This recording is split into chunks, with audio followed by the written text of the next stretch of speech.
انسان جس گناہ میں پھنستا ہے آسانی سے وہ اگر غور کرے تو سمجھ سکتا ہے کہ وہ کیا اسباب ہیں جن کی وجہ سے میں فلاں گناہ میں پھنس جاتا ہوں۔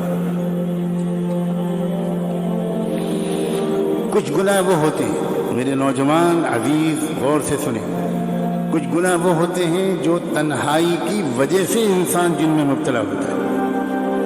وہ گناہ دوسروں کے سامنے وہ نہیں کر سکتا، وہ تنہائی ہی میں اس کے اوپر ایسا ایک جنون طاری ہوتا ہے کہ وہ ایسے گناہ کر بیٹھتا ہے جس سے اس کی صحت بھی خراب ہوتی ہے، آگے چل کر زندگی میں اس کو بہت شرمندہ ہونا پڑتا ہے، اس کی شادی شدہ زندگی کامیابی سے نہیں گزر سکتی، وہ بیچارہ اپنی بیوی کو سے آنکھ میں آنکھ ملا کے بات نہیں کر سکتا۔ ایسے گناہ انسان سے تنہائی ہی میں ہوتے ہیں اور نوجوانوں سے کثرت سے ہو رہے ہیں اس دور میں۔ ایسے لوگوں کو چاہیے کہ وہ ایک بات تو یہ اپنی زندگی کا وظیفہ بنائیں کہ ایسی تنہائی سے اپنے کو بچائیں۔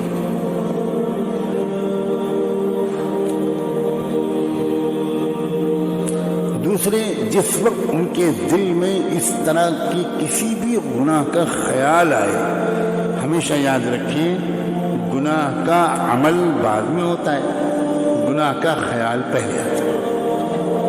کسی بھی عمل کا عملی طور پر کر گزرنا یہ دوسرا مرحلہ ہوتا ہے، پہلا مرحلہ ہوتا ہے خیال کا۔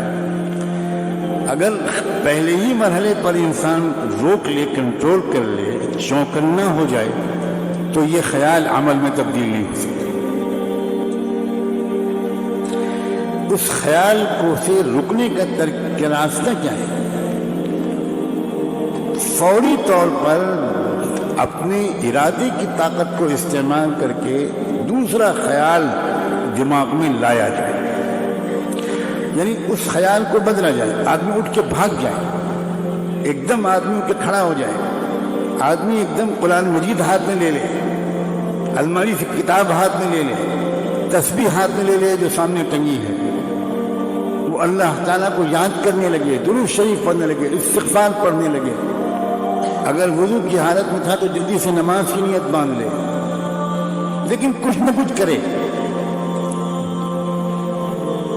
اسی خیال میں انسان ڈوبا رہے، اسی خیال میں لگا رہے، دیر تک اسی خیال کے بارے میں سوچتا رہے اور پھر یہ تمنا کرے کہ وہ عمل مجھ سے سرزد نہ ہو، یہ انسان کی فطرت کے خلاف ہے۔ خیال عمل میں اپنے کو تبدیل کروا کر لیتا ہے، اگر آپ نے اس کو تھوڑی مہلت دے دی تو وہ پھر عمل میں تبدیل کروا کر رہتا ہے۔ وہ خیال کو بدلنا چاہیے، کسی بھی ترکیب سے خیال کو بدلنا چاہیے۔ حضرت یوسف علیہ السلام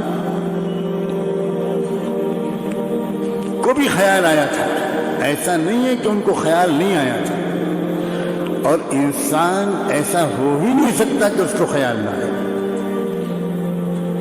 لیکن یوسف علیہ السلام نے فوری طور پر فوراً اپنے خیال کو منتقل کیا اللہ کی پکڑ کی طرف، اللہ کی قدرت اور رحمت کی طرف، اور معاذ اللہ کہتے ہوئے بھاگے۔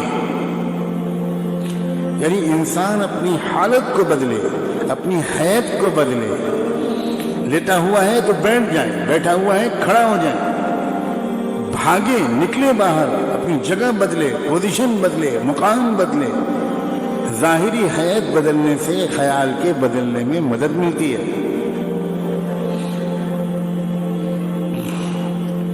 کوئی یہ ساری ترکیبیں نہ کرے تو اس کا مطلب ہے کہ اس کے اندر اس گناہ سے بچنے کا جو ارادہ ہے وہی پورا پکا نہیں ہے، وہی سچا نہیں ہے، ابھی وہ اس گناہ کی نحوست کو سمجھ نہیں پایا، ابھی وہ اس گناہ کے نقصانات کو سمجھ نہیں پایا۔ عزیز نوجوانوں کو پوری دنیا میں اللہ یہ سمجھنے کی توفیق دے کہ زندگی کا سب سے قیمتی حصہ ہے جوانی.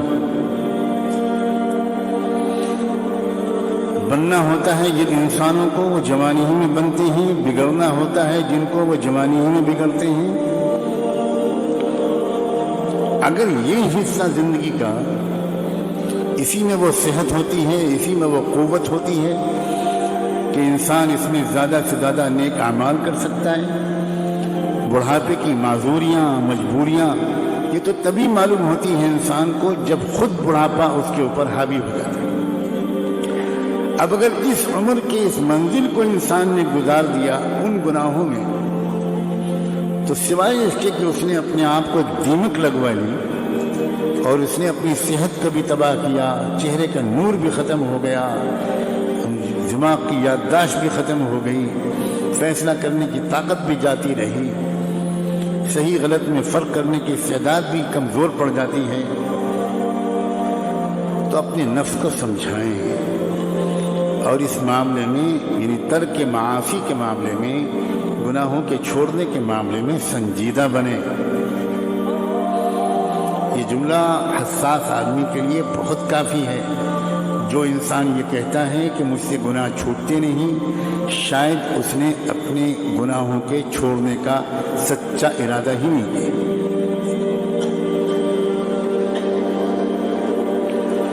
ورنہ ایک بار گناہ چھوڑنے کی عادت اگر پڑ جائے گی تو یقین کرو گناہ کرنا زیادہ مشکل ہو جائے گا، گناہ چھوڑنا لذیذ ہوگا. چکھ کے تو دیکھو، گناہوں کی لذت تو بہت دیکھ لی، اب تقوی کی لذت کو بھی آزما کر دیکھو. اب گناہوں سے پاک صاف زندگی کا جو سرور اور مزہ ہے اس کو بھی چکھ کر دیکھو، اس کے ذائقے کو بھی چکھ کر دیکھو. اس کے ذائقے کے چکھنے کے بعد گناہوں کے جھوٹے ذائقے کی طرف آنکھ اٹھا کر دیکھنے کا بھی دل نہیں چاہے گا.